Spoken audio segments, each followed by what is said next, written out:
Welcome to Kenyan DOCTALES. My name is Dr. Lucyann. Today I want to discuss the battered baby syndrome. Battered baby syndrome. Have you ever wondered how your baby clings to you and cries inconsolably when you're going to work, when you're leaving them behind with a nanny? Did you ever ask yourself why? And did you ever ask yourself why your baby refuses to feed when you're feeding them? You have to run around after them, chasing them around in the house. But when you give them to the nanny, they eat in seconds. Have you ever wondered why? Did you ever think that they were terrified of the nanny? I remember my nephew, when we went to celebrate his first birthday, he had a plaster cast on his leg. He had fractured his leg. And how did this happen? The nanny could not explain. She said the baby was trying to get out of the cot, and we couldn't see how, because the walls of the cot were rather high. He could not scale them. We never got the answer to what happened. And then we remembered that there had been some few other incidents. The baby had burnt his hand. Little baby, less than 1 year. And she told us that he touched his hand against the jiko, charcoal burner. We couldn't see how. So when we put this together, we knew that something was happening. And my sister chased away that nanny. I also remember my own little girl one day asking me, "Mom, if I tell you something, would you tell so-and-so?" And I knew there was something going on. And I told her, no, I will not tell her. So what she told me horrified me. And I chased away that nanny that same day. 2 other times subsequently, she asked me, "Mommy, if I tell you something, will you chase away so-and-so?" And I always knew there was something. And I listened. And whatever she told me, the nanny didn't spend the night in my house. She had to go. So babies get battered by nannies. Sometimes they get bitten in the back and you don't even know what is happening. Sometimes they get twisted.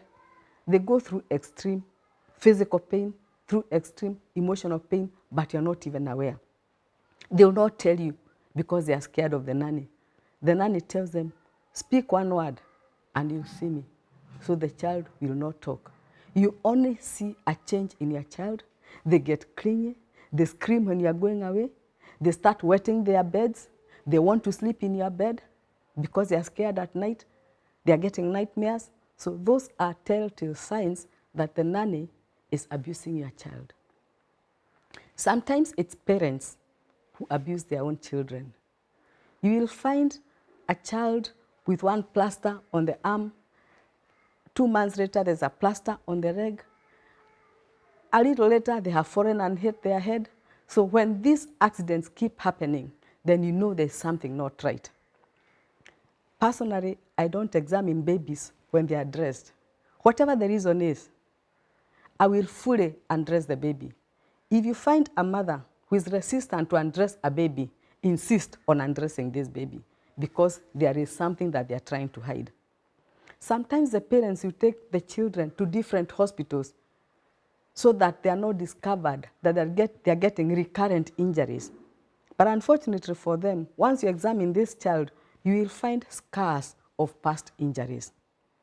Once you do x-rays, you will find evidence of old fractures, some healing, some already healed, several fractures at several stages of healing. So you will know that these parents are abusing the baby.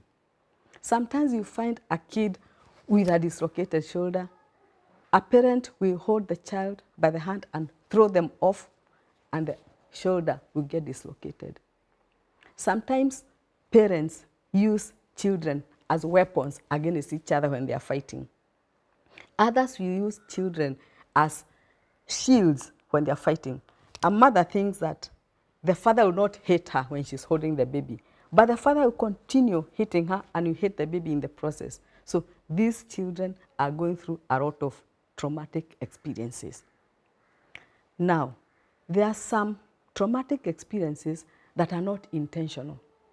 I remember one parent telling me that I don't beat my child because I don't want to harm him. But she'll grab the child by the shoulders and shake this child. You know what happens when you shake a child? The brain inside the skull is bashed against the sides of this closed box, because this is a closed box and the brain gets injury. A baby can die from that kind of injury. And if they don't die, they can get repeated episodes of convulsions. They can get epilepsy.